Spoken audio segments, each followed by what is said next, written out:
There's one thing that nobody's talking about, and I'm gonna spoil your audience because it's the first time that I'm gonna mention it. But remember the paratroopers that were withdrawn from Kherson, the elite core of the Russian army. Where are they? Where they are is where Ukraine should worry.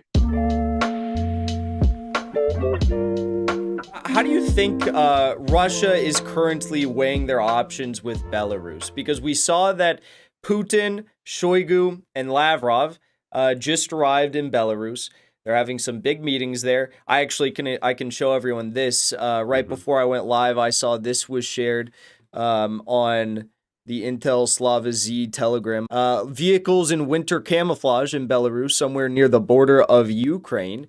So there's a lot of hype and a lot of talk around this. And, it's not like they're just having phone calls. They're literally going to Belarus and they're having these big meetings and stuff. They're making a huge deal out of this.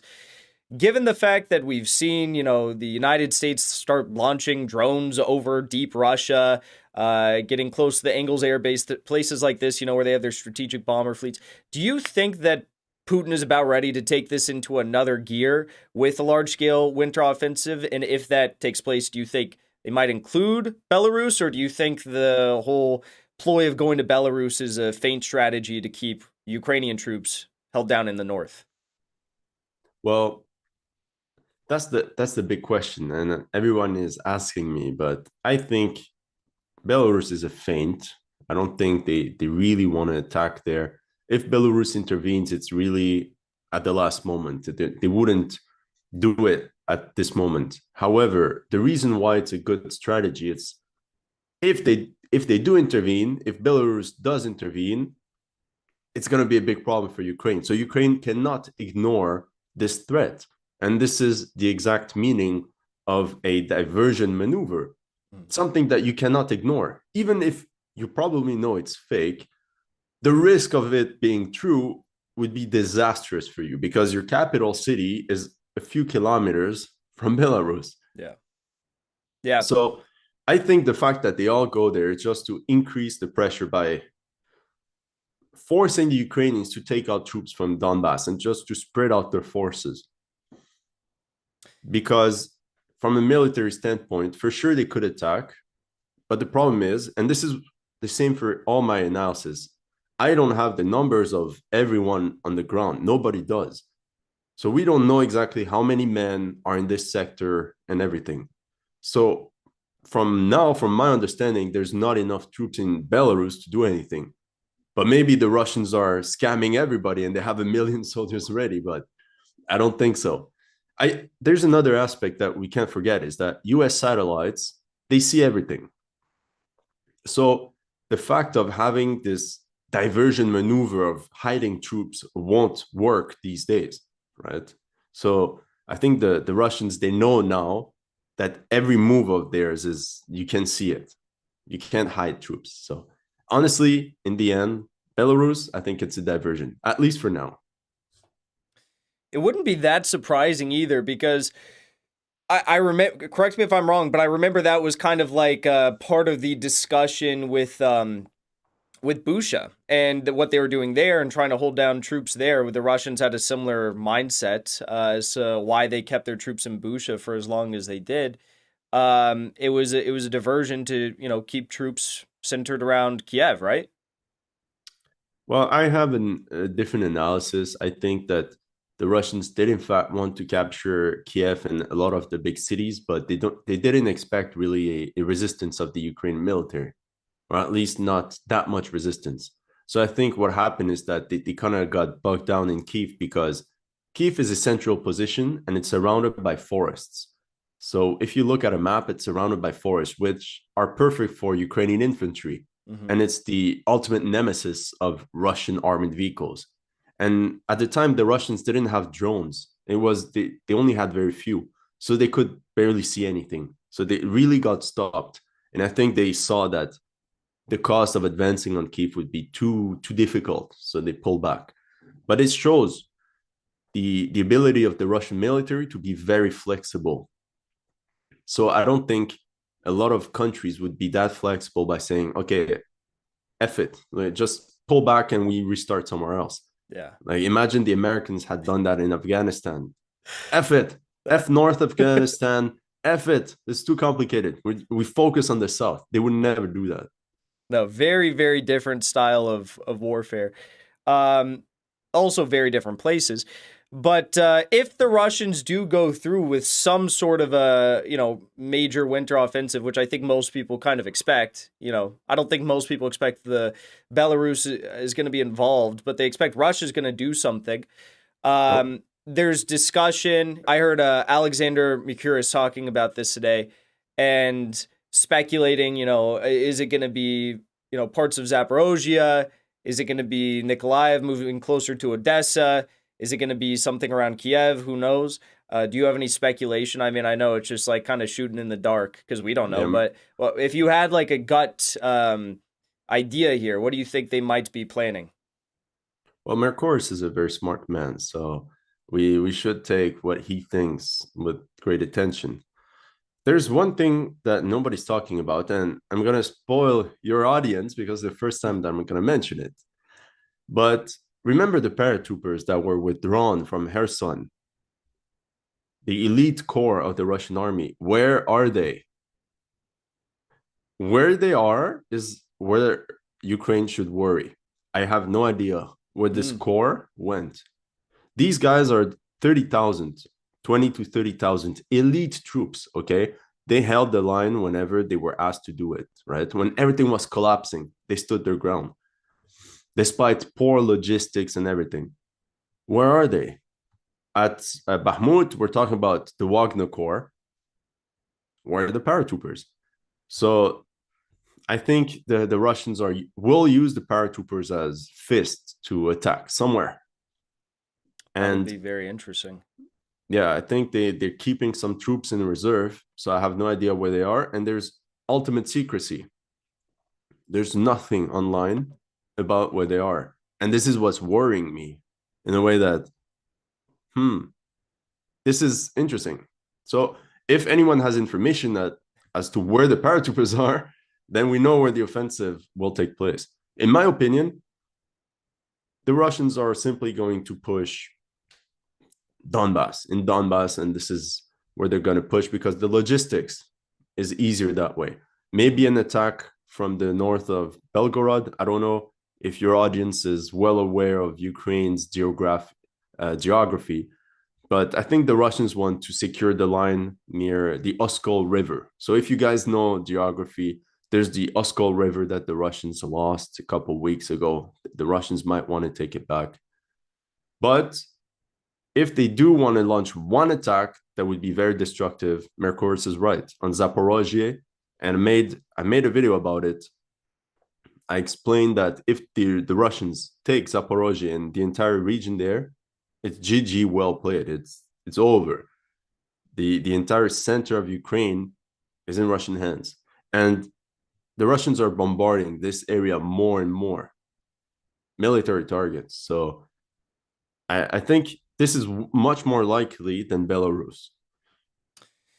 One of the other big things that the Russians have obviously been partaking in is the airstrikes on and drone strikes on Ukrainian electrical infrastructure. And obviously this is, I mean, it's tragic. Civilians are always the people that are going to be hurt the most in any war. And you've got like, probably 50 to 75% of their electrical grid that's getting shot out right now. And that has huge implications on civilian life.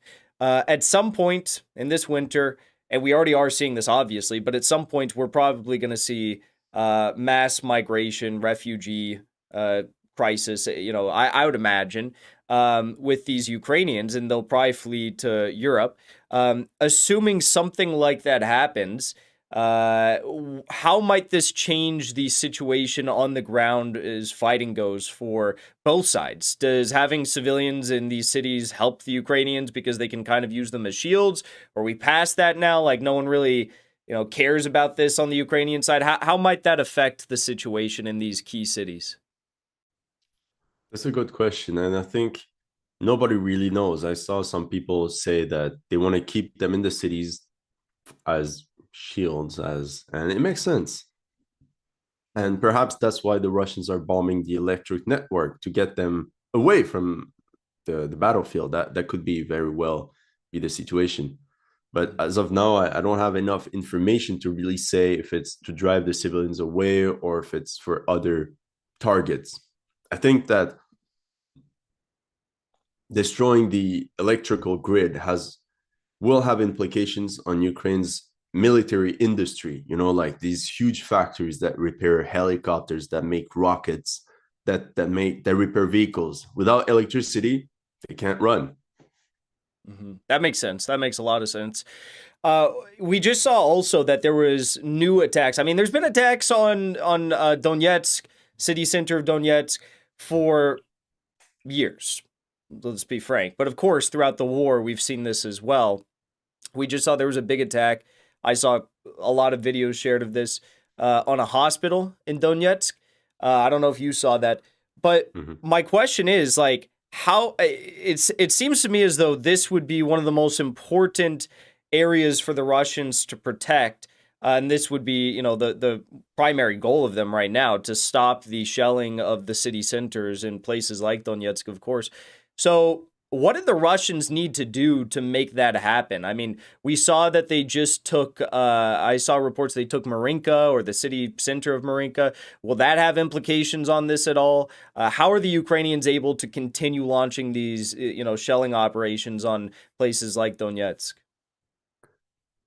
As long as they have rocket launchers, they can bomb Donetsk from one point to another, right? So I think, sadly, if they want to do it, they will be able to do it. Now, attack on Marinka is going to have an impact, but as of now, it's still one village at a time. And I think it's a grinding process. And it's slow because, once again, the Russians don't want to take too many casualties.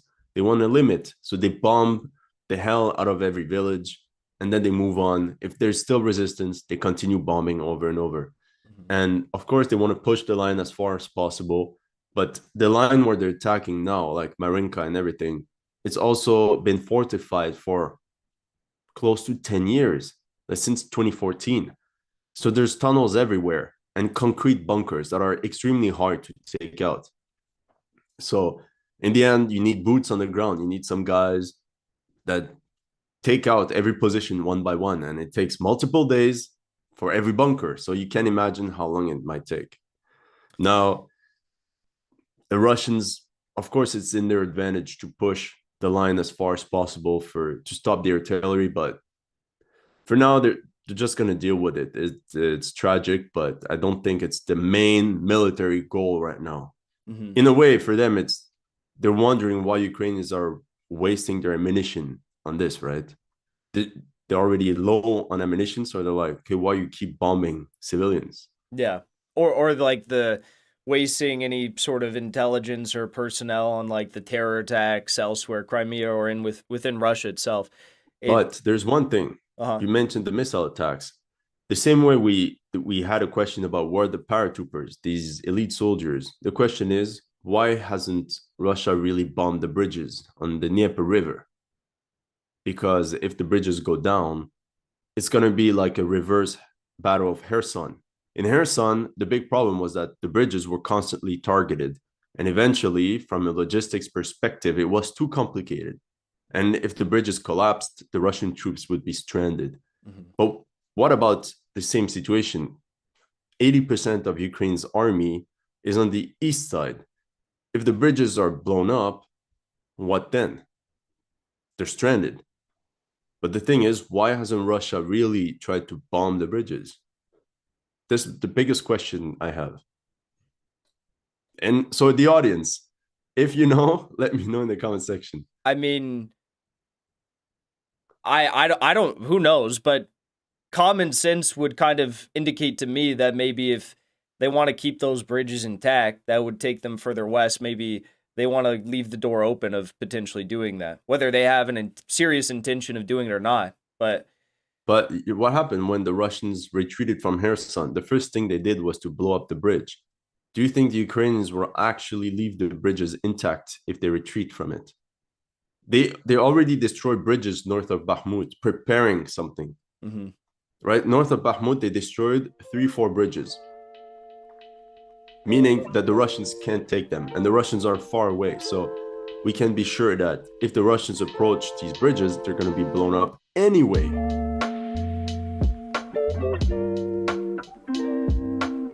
Thanks for watching that episode of The Dive. If you enjoyed what you saw, be sure to drop a like, subscribe, comment below, and be sure to share this video with your friends. Also, my YouTube channel has now been permanently demonetized by YouTube because of the truth that we tell here. For that reason, I'm asking you to join as a supporter on my Locals community, which you can find linked below in the description of this video or in the comment section. When you join as a donor on Locals, you get access to my weekly private live streams, all of my private content, and the opportunity to ask questions to the guests that I bring here on our show, such as Glenn Greenwald, Colonel Douglas McGregor, and Ron Paul. Thanks for watching. Thank you for your support. I'll see you back here next time.